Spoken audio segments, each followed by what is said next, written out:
अस्सलाम वालेकुम जी, क्या हाल है आपके? खैरियत से हैं? ठीक ठाक हैं? जहाँ जहाँ भी रहें अल्लाह ताला आपको अपनी हिफ्ज़-ओ-मान में शाद और आबाद रखे। बात करते हैं जी मरीम नवाज़ के वो इनिशिएटिव जो कि वो तमाम तर महदूद वसाइल के बावजूद लोगों के लिए कर रही हैं। उनमें से बच्चों के लिए स्कूल्स में, सरकारी स्कूल्स में उनको दूध की फराहमी, उसका इफ्तिताह हो गया है।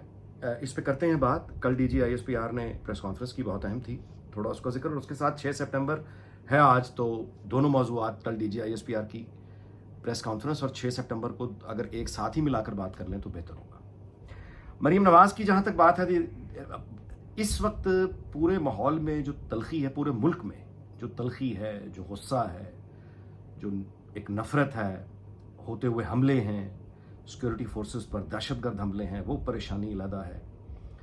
उसका जवाब क्या दिया जाएगा? फाइनेंशियल महंगाई ने मत मार रखी है, IMF ने दबाव डाल रखा है, दोस्त उस तरह से काम नहीं आ रहे। तो ओवरऑल जो एक एनवायरनमेंट नफरत का, तलखी का पूरे मुल्क में इस वक्त है, उस माहौल के अंदर मरीम नवाज यानी जिस तरह से काम कर रही है, वो उस माहौल की वजह से, ओवरऑल एनवायरनमेंट की वजह से फोकस नहीं हो रहा, लोगों को वो दिखाई ज़्यादा नहीं दे रहा, और वो काम जितना भी कर रही हैं वो चूँकि कनेक्शन भी लोगों के साथ नहीं है, तो वो यानी आप यूँ कहिए कि उसकी गुफ्तगू नहीं हो रही, ना उसको नोटिस कर रहा है।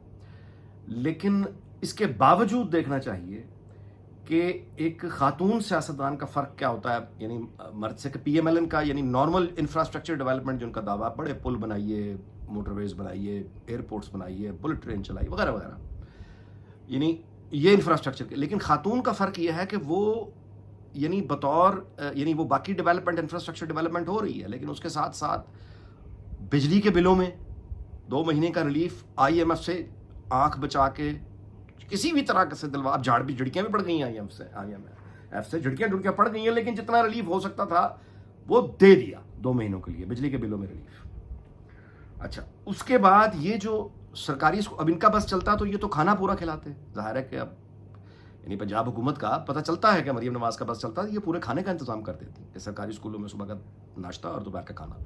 जाहिर है कि पैसा नहीं है, और जो हालत है सब जानते हैं, तो उसके बीच में जितना भी मुमकिन हो सकता था बहरहाल उसने कर दिया। एयर एम्बुलेंस भी उसी का सबूत है, अस्पतालों का भी वही सबूत है कि एक खातून किस तरह से सोचती है। और अगर आप गौर करें तो वो बतौर वज़ीर आला इस इनिशिएटिव के बाद बच्चों से खिताब करते हुए भी जो उन्होंने किया, उसमें वो अपना तारुफ या अपना जो इमेज है या उनका जो इनर्शिया नजर आ रहा था, वो एक माँ के रूप में था। यानी वो बता ये रही थी कि एक CM जो है, मुझे तुम्हारे यानी बच्चों का माँ की तरह ख्याल है, एक माँ की तरह वो रियासत होगी माँ के जैसी, किसी ज़माने में एतजाज़ साहब ने ख्वाब दिखाया था, लेकिन हमारे ख्वाबों की ताबीर इफ्तिखार चौधरी निकलता है। तो ये तो वो रियासत होगी माँ के जैसी, ये तो अलग मौजू है, लेकिन पंजाब की सूबाई हुकूमत में जो कुछ मुमकिन हो सकता है मरीम नवाज़ वो कर रही हैं। मैं तस्लीम कर रहा हूँ, वो को नोटिस भी नहीं हो रहा कहीं कुछ उसका सियासी फ़ायदा अभी तक इस वक्त तो नहीं है, ना आइंदा इलेक्शन में शायद होगा, लेकिन बहरहाल जो काम जितना जो कर रहा है, कताए नज़र इस बात के कि उसको वोट मिलेंगे या नहीं मिलेंगे, कताए नज़र इस बात के कि कोई नोटिस कर रहा है या नहीं कर रहा, कताए नज़र इस बात के कि लोगों से कनेक्शन क्या है क्या नहीं है, सियासी फ़ायदा होगा या नहीं होगा, वो दिन रात काम में लगी हुई है। जो भी रिलीफ वो लोगों को दे सकती है वो दे रही है। तो इस बात को बहरहाल यानी कम से कम रिकग्नाइज करना चाहिए। मूविंग फॉरवर्ड जी, DG ISPR की प्रेस कॉन्फ्रेंस जो कल उन्होंने खिताब किया, और उसमें ख़ास तौर पे जो जिक्र उन्होंने किया, काबिल गौर बात यह है कि वो जनरल फैज़ मीर का कोर्ट मार्शल वो तो यानी है, और उसके साथ काबिल गौर बात यह है कि फ़ौज ने अपने इदारे में एहतसाब जो है वो यहाँ से अब शुरू कर दिया, टॉप से, तो बाकी इदारों को भी देखना चाहिए। ठीक है ना, ये बड़ा मानी खेज बात है। अच्छा, अब इससे आगे आइए, इसको मैं 6 सितंबर के साथ अब रिलेट करता हूँ, लेकिन दरमियान में ये मैं गुजारिश कर दूँ कि ये जो हुआ है ना आज, एक मैं बहुत यानी जानबूझकर, क्योंकि मैं कानून का तालिब इल्म नहीं हूँ तो मैं उस यानी जो चैप्टर में बात नहीं करता, लेकिन इतना ज़रूर नज़र आ रहा है बतौर सियासत के तालिब इल्म के कि एक जज साहब की डिग्री का मसला जो है वो आप भी जानते हैं चल रहा है, कराची यूनिवर्सिटी का। उसके बदले में आज लाहौर हाई कोर्ट से नादरा के चेयरमैन जो एक जनरल साहब है, उनकी तैनाती को कालअदम करार दे दिया गया है। मुमकिन है कि ये उसका जवाब हो, मुमकिन है, मैं सिर्फ ठोस ऐसे मोहर लगा के नहीं बता रहा कि ये उसका जवाब है, मुमकिन है कि ये वही उसका जवाब हो कि आप, हम इधर डिग्रियों के मामला होंगे तो फिर दूसरे भी मामला होंगे। इसका मतलब है कि ये अभी चल रहा है मामला, रुका नहीं है। अच्छा, अब आते हैं यानी फ़ौज में एहतसाब और 6 सितंबर। देखिए 6 सितंबर को इसमें तो कोई शक नहीं है कि पाकिस्तान एयरफोर्स, हीरोज़ तो यानी जिसने सबसे ज़्यादा किरदार अदा किया था डिफेंस में, वो पाकिस्तान एयरफोर्स थी। नीचे ग्राउंड ट्रूप्स में भी ज़ाहिर है वो सिपाही थे। जब एक सरप्राइज़ अटैक उन पर हो गया, उन्होंने अपनी जानें दी, शहीद हुए जिस तरह भी हुए, लेकिन लाहौर भी बचा गए, और उसके अलावा सियालकोट वगैरह ये सारा वो एक डिफेंस, वो बाकी आप तफसीलात जानते हैं। मगर ये हुआ क्यों था, नौबत क्यों आई थी, वो हम ज़ाहिर है कि ना स्कूल से बताते हैं ना गुफ्तगू करते हैं, लेकिन उससे तारीख तो नहीं बदलती।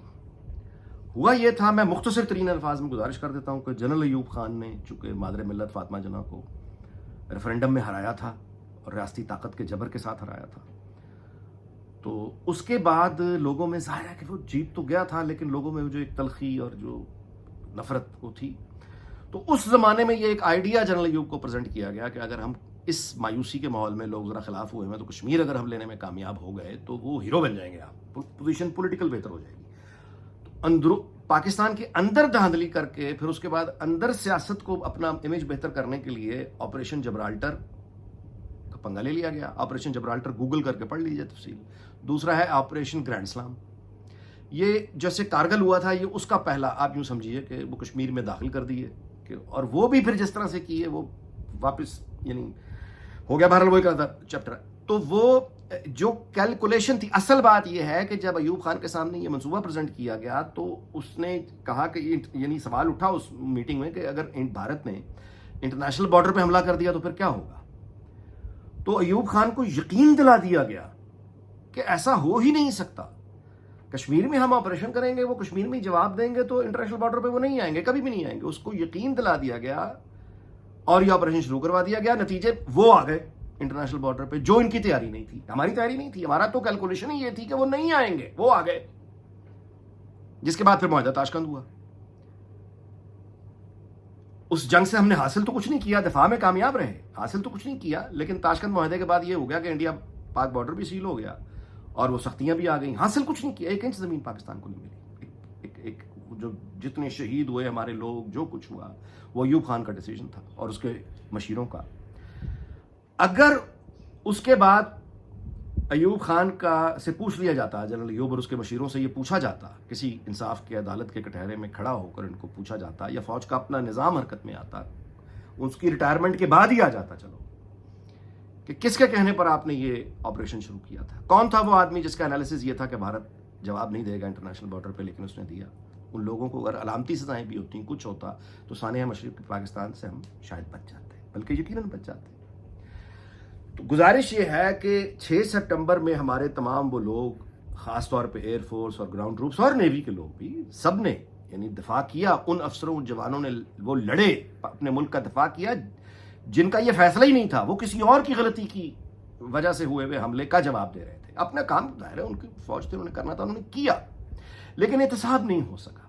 यानी वो जो गलत फैसले हुए थे, उन गलत फैसलों का एहतसाब नहीं हो सका, जिसकी वजह से फिर ये आया। उसका एहतसाब ना हो सका, जिसकी वजह से जनरल ज़िया उल हक आया। उसका एहतसाब कुदरत ने किया, लेकिन वैसे तो कुछ मतलब है, तो फिर गलतियों पर गलतियां फिर मुशर्रफ। आप मेरी बात समझ। सो ये हमारे माहौल में, हमारी जो हिस्ट्री है, जो कुछ हमारे साथ हुआ है, उस माहौल में मौजूदा जनरल आर्मी चीफ जो है जनरल आसिम मुनीर, इनका यानी जनरल फैज़ जैसे अफसर को गिरफ्तार करना, कोर्ट मार्शल करना, उसके बाद फिर पूरी चेन को गिरफ्तारियां वो आज तक जारी हैं। And top of it, general Qamar Javed Bajwa के भाई को जिस तरह से PIA से अब निकाला गया, बर्मिंघम से, यानी आप अंदाजा लगाइए 30 साल से ज़्यादा PIA में जॉब हुई है जाली डिग्री के ऊपर। वो उसको अखबारों में जिस तरह, टेलीविज़न में जिस तरह उसकी तशहीर हो रही है कमर जावेद बाजवा के भाई की और उसकी करप्शन की, और जिस तरह निकाला गया है, वो जो तशहीर हो रही है और बता के बार बार कि ये कमर जावेद बाजवा का भाई, ये वहाँ से ये नज़र आ रहा है कि ये तो बात शायद अब नाकाबिले यकीन मुमकिन है कि बात वहाँ पहुँच जाए कि साबिक आर्मी चीफ भी किसी ना किसी कोर्ट मार्शल, किसी ना किसी तफ्तीश, किसी ना किसी तहकीक, किसी ना किसी शायद अलामती कार्रवाई साबिक आर्मी चीफ कमर जावेद बाजवा के खिलाफ मुमकिन है कि जनरल आसिम मुनीर के दौर में शुरू हो जाए। और कहने वाले तो खैर ये भी कह रहे हैं, मतलब ये कोई खबर नहीं है, मतलब कहने वाले, लेकिन ये सरगोशियाँ जैसे कहते हैं कि जनरल कमर जावेद बाजवा ऑलरेडी गैर एलानिया पाबंदियाँ आयद कर दी गई हैं। آلریڈی ان کی موومنٹ یا لوگوں سے رابطہ وغیرہ لمیٹڈ کر دیا گیا. یہ سرگوشیاں ہیں, یہ کوئی خبر کی میں تصدیق نہیں دے رہا, کوئی میں ایسا کوئی وہ ڈھولنی میں جا رہا کہ ہو خبر تو ہو گئی, نہیں, یہ سرگوشیاں ہیں. اور اس لیے بھی ماننے کو دل کرتا ہے کیونکہ وہ جس طرح کی خاموشی ہے جنرل قمر جاوید باجوہ کی طرف سے, وہ خاموشی بلا وجہ نہیں ہے, ورنہ وہ کہاں سکون سے بیٹھنے والے صاحب ہیں. وہ تو شخصیت ہی اس طرح کی ہے کہ وہ سکون سے کبھی اس کو فون, کالم نویس کو کبھی اس کالم نویس, کبھی اس اینکر کو فون, کبھی اس اینکر کو فون, اپنا ورژن چلوانے کے شوقین. وہ نہیں آ رہا, خاموشی ہے. سو ممکن ہے اس طرح کی کوئی علامتی آلریڈی چیزیں ان پلیس آ چکی ہوں. سو میں ویلاگ اس بات پہ ختم کروں گا کہ جنرل عاصم منیر کا دور جو ہے وہ بطور آرمی چیف کا, یہ میں نے پوسٹ بھی کیا تھا, بہت غیر معمولی دور ہے. 9 مئی جیسی بغاوت کسی آرمی چیف نے نہیں اس کو فیس کیا جو جنرل عاصم منیر نے جس طرح سے کیا ہے. خانہ جنگی روکی, ڈسپلن بچایا, اور سیریسلی آہستہ آہستہ دیکھیں پاکستان کے پس منظر میں یہ چھوٹی باتیں نہیں ہیں, پلیز انڈرسٹینڈ. یہ کتابوں اور فلموں سے باہر نکلیں کہ ایک دم ایک آدمی چھڑی لے کے اٹھے, وہ کوئی بھی ہو, اور اس کے بعد گھنٹوں میں ٹھیک کر دے. نہیں ہوتا ایسا. دیکھ دیکھ کر, پھونک پھونک کر قدم اٹھاتے ہوئے سلولی بٹ شورلی چیزیں اس طرف جا رہی ہیں جو ناقابل تصور تھیں. سو امید کرنی چاہیے کہ یہ احتساب کا اگر ایک قدم بھی بڑھ گیا ہے تو آنے والے دور, آنے والے وقت میں یہ قدم 4 اور بڑھیں گے, پھر 10 قدم آگے بڑھیں گے. تو یہی ایوولوشن ہوتا ہے.